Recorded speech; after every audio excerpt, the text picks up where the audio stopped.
Hey, what's going on guys? My name is Jake from today'siphone.com and here's your TIP Daily for January 28th, 2013. Okay, now the first story of the day has to do with the 5th generation iPad.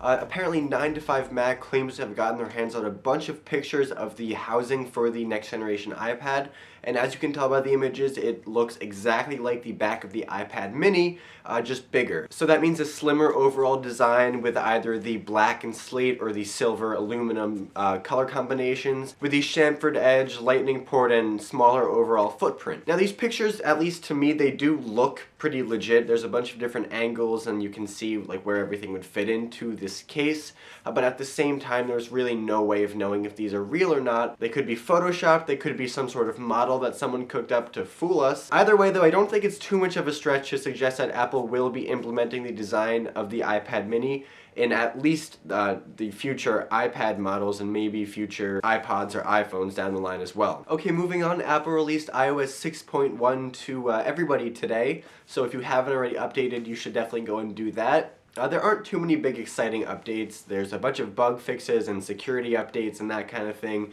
Also, iOS 6.1 supports more global LTE carriers, which is nice. iCloud and iTunes Match subscribers now have the ability to download individual songs from the cloud. And you can now reset the advertising identifier in the settings application. So like I said, the update is available now for free for all of your iOS devices, so you can either update through iTunes or over the air if you're connected to Wi-Fi. But you should know that if you are planning on jailbreaking your iOS 6.1 device, which will be possible in the very near future, do not update over the air. The Evaders dev team posted on Twitter that if you are planning to jailbreak, you have to do a full restore in iTunes, not over-the-air updates. But luckily, Muscle Nerd, a prominent developer in the jailbreak community, tweeted a cryptic message suggesting that a jailbreak for iOS 6.1 could be hitting the web as early as this Sunday. Okay, well that's all the big news for today, guys. Thank you very much for watching. Your question of the day today is, are you pleased with iOS 6.1? I mean, there's not really anything that significant to report.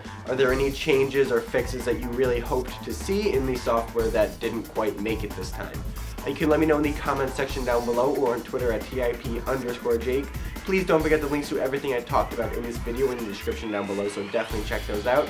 And as always, for more news, views, and reviews, don't forget to hit up today'siphone.com.